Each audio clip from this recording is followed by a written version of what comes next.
A very warm and a pleasant morning to one and all present here, respected Narji ma'am and all my fellow friends. Today, I, Rinki Das, a student of Women's College, Tinsukia, Department of English, is going to present a discussion on the topic title of the play Desire Under the Elms, which is written by Eugene O'Neill in the year 1923. So, before discussing about the topic, I would like to give a short description about the playwright Eugene Gladstone O'Neill. He was not only the creator of serious American drama, but he ranks with the greatest European dramatist of the 20th century. Desire Under the Elms was written by Eugene O'Neill in 1923 and was first staged at the Greenwich Village Theatre in the Provincetown on November 11, 1924. When it was first staged, the play was considered or condemned as immoral and obscene because its central situation was very adulterous and it made frequent use of coarse and vulgar language. So, readers thought that it was very offensive and it was actually considered offensive. But with passing of time, the deeper significance of the play has been realized, and now this play is regarded as the first greatest achievement of O'Neill.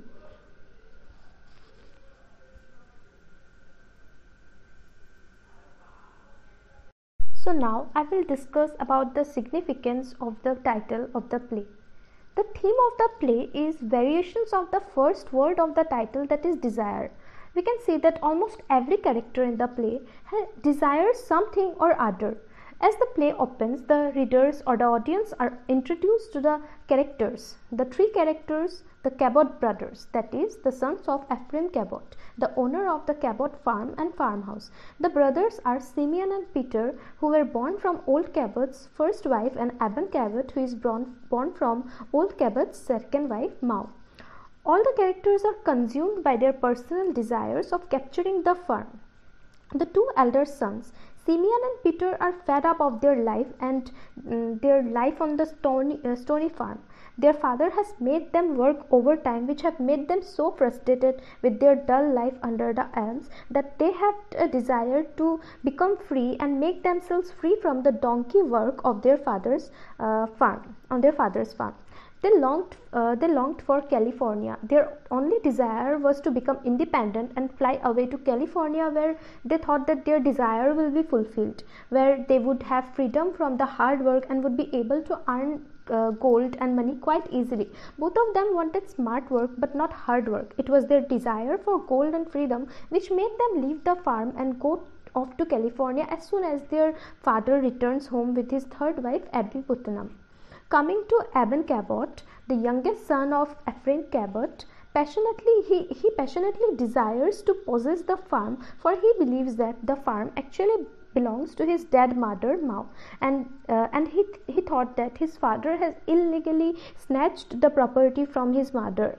So he desires the farm more than anything else in the world. It is to get the farm that he even steals the money from his father to buy the shares of his other two brothers.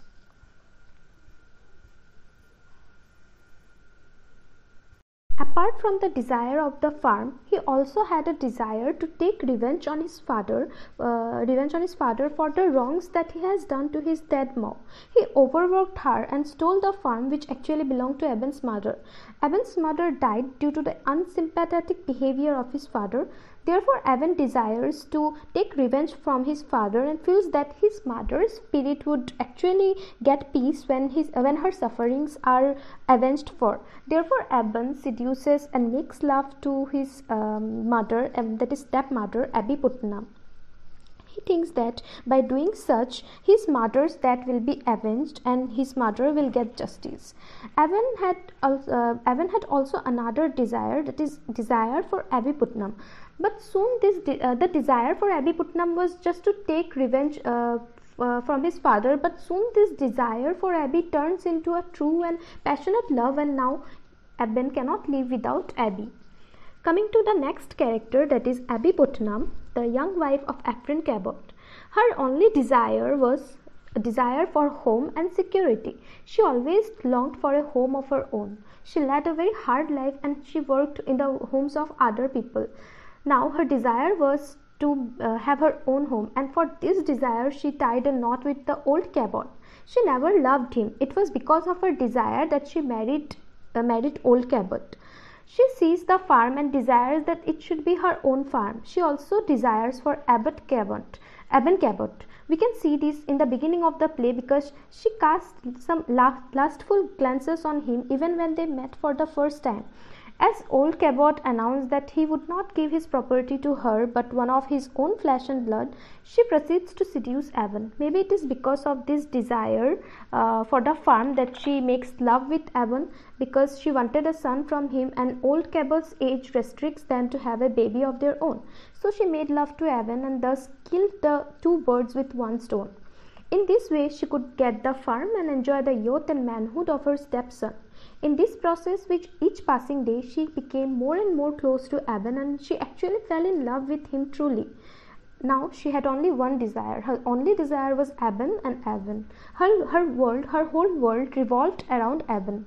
It was because her desire for Aben which compelled her to kill her innocent baby mercilessly. She was even ready to go to jail because of this desire. Now the next character, that is old Cabot, Ephraim Cabot. Ephraim Cabot too desired for the farm because to him the farm was a symbol of security and stability. It was a stony, rocky, barren piece of land which was considered very uncultivated by other people, but Ephraim Cabot worked hard on it and answered everyone by achieving the impossible thing, that is by cultivating the stony farm. He nursed it with life and blood. He desires the farm so much that if it was possible for him, he would even take this farm to the other world. But since it was not possible, he desires to leave it to one of his blood and not to Abby, because his wife is not his blood. Therefore, he desires a son who may inherit the farm, and then the farm would really belong to him. Besides the farm, old Cabot desires the warmth of human company. It was his desire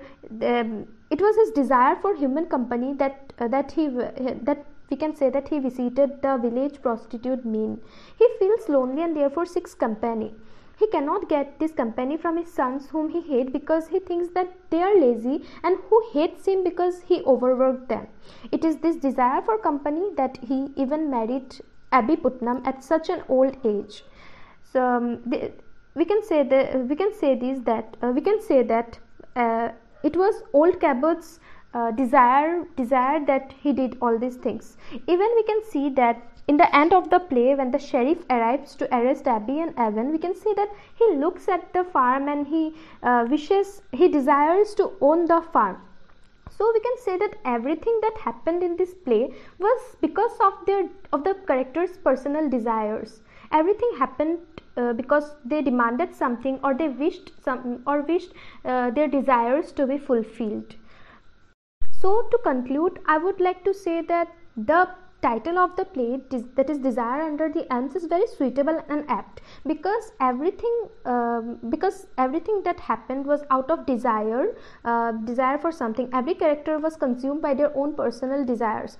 Thus the word of the title desire is suggestive of the theme of the play. We can also say that when we visit a store, or by looking at the signboard outside, we can make assumption that maybe this store is a grocery store or a cloth store or anything or any other store. So by looking at this title, Desire Under the Elms, reader or audience can easily assume the themes or the actions that is going to take place in the play. So I would like to conclude my discussion here. Thank you.